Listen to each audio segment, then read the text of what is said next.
Bismillahirrahmanirrahim. Okay, Alhamdulillah hari ini kita dapat bertemu kembali dalam pelajaran Jawi tahun 2. Sebelum kita mulakan pelajaran kita, perlu kita baca doa, belajar. Allahumma ftah alaina hikmataka wansyur alaina min khazaini rahmatika ya arhamar rahimin. Okay, hari ini kita akan masuk tajuk unit 3, konsonan ga, lam, mim dan nun. Okay, hari ini saya nak fokuskan tentang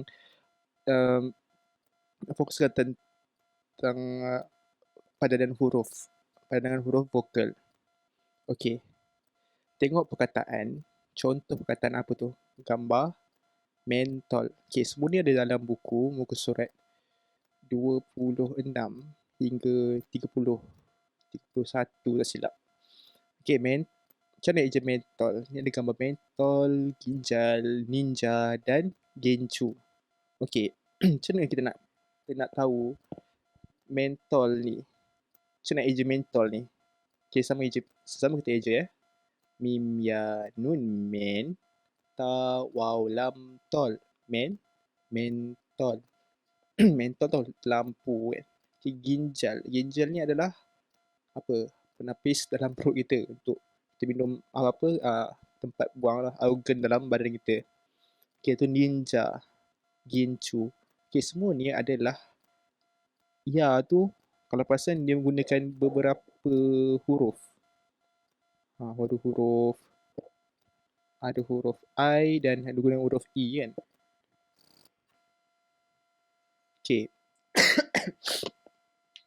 Okay, padanan huruf Jawi, sebelum Ustaz teruskan lanjut, Ustaz kamu ingat balik macam mana bunyi ya, dan ya ni dipadankan dengan huruf apa. Okay, dalam kad dalil, ingat kad dalil? Okay, ada vokal A, E, I, O, U, dan dalam huruf vokal Jawi adalah alif, ya dan waw. Okay, ya, padanan huruf pertama adalah huruf I, dan ya pada dia juga dikongsi dengan huruf I taling.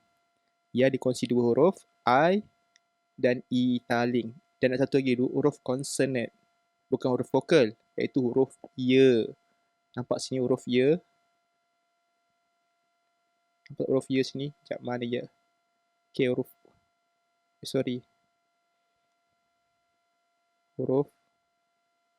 ya ni. Ni. Okay. Ya sama huruf Y, bukan ya. Huruf Y. Okay, terus. Sekarang dalam buku pun ada. Okay, apabila pola vokal I, maksudnya ya tu digunakan untuk huruf I. Jadi, kita perlu eja menggunakan huruf I. Okay, senang ni semua dah ingat. So, nak ulang kaji balik. Okay, itu tentang macam mana eja, apa contoh ni? Gym. Gym. Bukan gym. Gym. Ni tak ada maksud. Ni hanyalah pola vokal je. Pola vokal I sahaja. Contoh suku kata. Bukannya perkataan. Okay, gym. Gym. Eja gym. Gaya mim. Gym. Gaya mim. Gym. Kan gym. Kan J. Gaya mim. Gym. Gaya mim. Gym. Dan lis. Lam yasin. Lis. Mim. Mim ya mim. Mim. Dan nil. Nun ya lam. Nil. Itu tadi ya digunakan dalam huruf I. Sekarang ya digunakan dalam vokal I taling. Dalam vokal I taling. Iaitu ya ni diguna untuk huruf I. Okay, macam mana bunyi pula? Gaya lam. Gel ke gel? Gel. I taling dia macam bunyi pelik sikit. Gel. Macam tu. Adanya echo belakang. Okay, dan les. Lam ya sin bunyi dia les. Mim ya mim. Mem. Nun ya nga. Neng. Gel, lis, les, mem dan neng. Okay. Contoh perkataan dia. Macam mana nak tahu contoh perkataan dia? Contoh sini. Tersabar baca sama. Ya dibunyi dengan huruf I. Liza membeli gencu ke gincu? Gincu. Cik, gencu je gincu. Okay. Tengok sini yang bawah ni. Yang bawah ni dalam gincu. G-I-N gin. C-U-Cu. Gincu. Sama juga gaya nun gin. Cawau. Cu. Gincu. Dan I. I contoh I. Kamal memakai gel rambut. Gel. Kejil. Bukan huruf I tapi huruf I. I taling. Gel. Gel rambut. Jadi, eja jil. Gaya lam. Jil. Gel. Sorry, gel.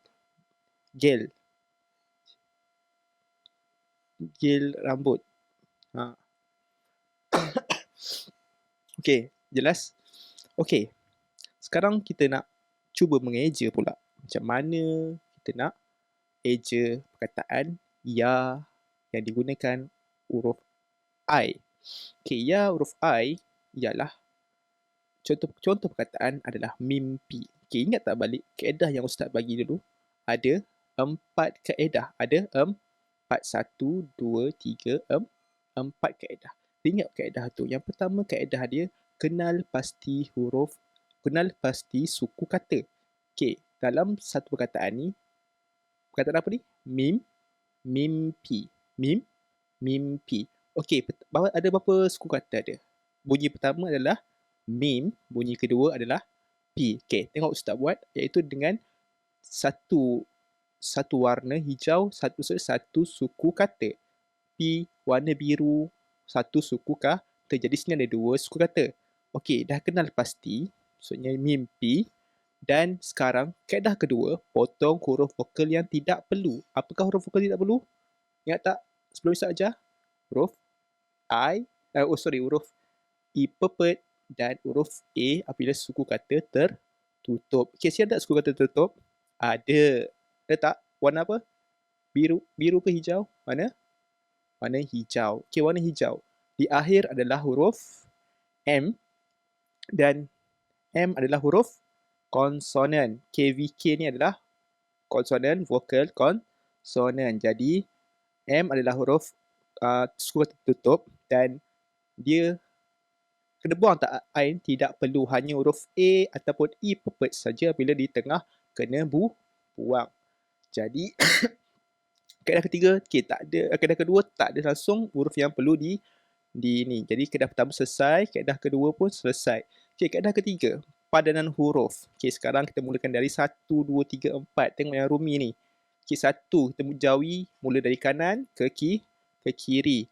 M sama dengan huruf mim, I sama huruf ya, M sama huruf mim, P sama huruf pa, I sama huruf ya. Mimpi. Okey, dah selesai kaedah ketiga. Iaitu padanan huruf. Dah tahu dah huruf apa. Tengok kat dalil. Ustaz bagi kat dalil di sini. Okey, dan seterusnya kita nak sambungkan huruf. Tengok huruf sini. Huruf ekor di bawah kena potong kan. Tetapi sini mim adalah huruf special. Dia tidak perlu dipotong. Dia perlu sambung. Mim dengan ya boleh sambung. Ya dengan mim boleh sambung. Mim dengan pa pun boleh sambung. Pa dengan ya boleh sambung. Okey, selesai. Tadi tentang iaitu huruf. Jadi nak eja mimpi, mim ya mim, pa ya pi, pi. Okey, sekarang kita masuk huruf ya digunakan dalam I taling. Ya digunakan dalam I taling. Okey, kaedah pertama juga sama juga kaedah dia. Kenal pasti suku kata. Pertama bunyi dia metro. Metro ni apa? Metro ni adalah satu contoh jenama surat khabar metro ataupun ada highway apa? Ada kereta api metro. Itulah. Okay, jadi metro, bunyi pertama, suku kata pertama adalah met, suku kata kedua adalah ro. Tengok warna dia. Okay, dah kenal pasti. Dan kaedah kedua, potong huruf yang tidak perlu. Ada tak huruf yang tidak perlu sini? Semua ada. Tak perlu potong. Kaedah ketiga, padanan huruf. Padanan huruf mim, M dengan M, mim, I. I apa ni? I taling. Dia bukan I pepet. Kalau I pepet kena potong. Tapi I taling tidak perlu ketambah huruf ya. Tambah huruf ya. Okey. T sama huruf ta. R sama ro. O sama huruf waw. Jadi sambungkan kena ketiga, keempat, sambungkan. Sebentar reti dah. Mim sambung dengan ya sambung dengan ta sambung dengan ro. Tapi ro tidak boleh sambung dengan waw sebab dia huruf sombong. Huruf sombong. Jadi, waw duduk seorang, so seorang selesai. Bagus. Okey. Okey, sebelum saya lanjut, saya nak ulang balik padanan huruf ni. Ini selalu ramai tersilap ni. Ramai tersilap. I dengan ya tadi. Okey, sekarang ni pun ramai yang selalu salah. Iaitu huruf E. E ada dua kaedah. Ada dua padanan. Ada dua jenis E ni. Pertama E pepet dan ketiga E taling. E pepet dan E taling. Ingat tak? Okey. Okey, macam mana kita nak tahu bunyi E pepet? Okey, kita ulang kaji sikit susah nak kamu faham betul-betul. Macam mana bunyi E pepet? E pepet ni dia tak ada. Okey, ingat tak kalau macam kita panggil emak, mak. Ingat E pepet, ingat mak. Kalau ingat mak kamu juga marah kamu kan. Juga. Okey, jadi kita nak ulang kaji dengan E pepet. E pepet. Okey, sama-sama kita eja. E menggunakan E pepet. Okey, sedia? Okey. J-E, je. K-E, ke. Le, me, ne, pe, re, se. Te, W-E, we. Y-E, ye. R-E, re. D-E, be. De, ce, ge, fe dan he. Okey. Semua kita dah eja kan? Okey, dan contoh perkataan bagi E pepet. Jejaka. Jejaka. Dalam roaming semua kena tulis ya. E pepet semua kena tulis. Dalam Jawi saja akan dipotong. Ketawa. Melihat. Semalam gelas dan nenas. Okey. Senang yang ni. Kita dah buat ulang kaji balik. Jadi satunya. Okey.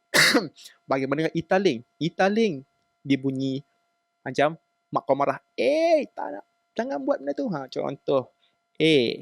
Bunyi dia. Jadi jim E bunyi J. K-E, K. Lam E, L-E, le. Mim E, me. Ne. Pe. Re. Se. Sama-sama sebut. Te. We. Y-E. Ye. Z-E. Z. B-E. Be. D-E. De. C-E. Ce. G-E. G-E. Ge. F-E. Fe. H-E. He. Maksudnya di sini huruf E ni perlu ditalingkan dia. Senang. Maksudnya E pepet bunyi dia dan bunyi taling bunyi Contoh apakah Ferry. Ferry. Sebut ferry bukan sebut furry. Bukan furry. Ferry. Ferry. Tembak. Tembak ke tembak? Kalau tembak bunyi pepet. Kalau tembak bunyi taling. Tembak. Benjol. Tu benjol. Benjol. Benjol. Bukan benjol. Kalau benjol, E pepet. Benjol. Kalau bunyi dia so maksudnya dia taling. Enjin. Enjin, kempen dan helah. Sini dah semua contoh E taling. Okey. Kita ulang balik. Apabila E pepet, kita tiada huruf ya. Ya kena potong. So E tu kena potong. Huruf E pepet perlu dibuang. Tetapi E taling kena ada huruf ya. Kena ada huruf ya. Okey. Sekarang kita nak menjauhikan huruf-huruf E pepet dan E taling. Okey, contoh perkataan Ustaz bagi sini. Ini adalah contoh E pepet. Okey, sama juga guna kaedah 4 kaedah yang Ustaz bagi. Pertama, kenal pasti suku kata. Kenal pasti suku kata pertama. Suku kata warna hijau. Tempah. Tempah. Okey. Pertama, bunyi pertama adalah suku kata pertama adalah term. T-E-M. Term, warna hijau. P-A-H, pah. Suku kata kedua. Okey, tempah. Okey, dah selesai dah. Kenal pasti dah. Okey, kat sini kenal pasti juga. Mana satu huruf mana satu suku kata tertutup dan terbuka. Okey, term terbuka tertutup. Tengok huruf terakhir. Tengok huruf terakhir huruf apa? Atas huruf konsonan. Jadi konsonan dia adalah tertutup. Tutup. Oh, tak tulis lah. Tutup. Sama enggak H? H apa huruf terakhir dia? Huruf H. Jadi dia ada konsonan tertutup. Tempah dan tertutup, pah pun tertutup. Jadi apa yang perlu kita buat dengan huruf E di tengah? Term. Kena buang sebab dia dah E pepet. Kalau bunyi tem, kita tidak perlu buang. Kita letak huruf ya. Kalau bunyi dia bunyi E taling, maka huruf ya di situ. Jadi kaedah kedua, kita potong huruf E dan huruf A. Sebab aku dah potong pula. Sebab suku tertutup, ingat formula? Suku tertutup apabila huruf terakhir adalah huruf konsonan, maka dia tertutup. Kalau tertutup, huruf A dan E kena potong. Okey, jelas? Ingatkan kaedah tu? Okey, selesai. Kaedah kedua. Dan ketiga, sama juga padanan huruf. Kita padankan huruf T sama huruf ta. E tak perlu, dah potong. M huruf mim. P huruf pa. A tak perlu. H huruf ha. Jadi sambungkan ta, mim, tem. Pa, ha, pah. Tem, pah. Sama boleh heja ya. Okay, dan terakhir adalah tentang huruf E taling. E taling ni apa? E taling tembak. Tembak. Bunyi tembak. Kalau bunyi tembak, tidak perlu kena potong huruf E tu. Tapi bunyi tembak, kena biarkan. Kena letak huruf E ialah huruf ya. Okey, tembak. Okey, pertama kena sama juga kaedah dia. Kena pasti. Satu ialah tem, kedua adalah bak. Kedua, potong huruf. E tak boleh potong. Huruf A saja potong sebab dia adalah huruf huruf vokal skota tertutup. Jadi kaedah ketiga sama juga. Ta, ya, mim bunyi dia tem, bukan tem. Tem, ataupun tim. Bunyi tem. Ta, ya, mim, tem, ba, kof, ba. A tak perlu. Ba, kof, ba. Sambung dengan huruf. Ekor ke atas, kena sambung. Ekor ke atas, sambung. Huruf ya dan huruf special, kena sambung dengan huruf ba. Ba sambung dengan kaf. Sorry, kaf. Bukan kaf. Oh, okay. Sebab apa huruf kaf? Sebab huruf kof. Berapa perasan? Sebab K di akhir ada dua. Pertama huruf kaf, kedua huruf kof. Okay, bila digunakan huruf kaf? Kaf bila di awal suku kata. Dan akhir kof bila di akhir suku kata. Jadi ini di akhir. Kalau dekat sini, dekat awal tidak pakai kaf. Dekat akhir dia pakai kof. Sebaik perasan. Okay. Jadi dia tembak, ta, ya, mim, tembak, kof, bak, tembak. Okay, Arab semua faham dengan kaedah yang Ustaz bagi ni. Kita ulang kaji balik, ingat balik mana kenal pasti satu huruf vokal, suku tertutup dan suku satu italing dan ipepet, dan mana satu pada huruf I dan huruf ya. Wallahu alam. Assalamualaikum warahmatullahi wabarakatuh.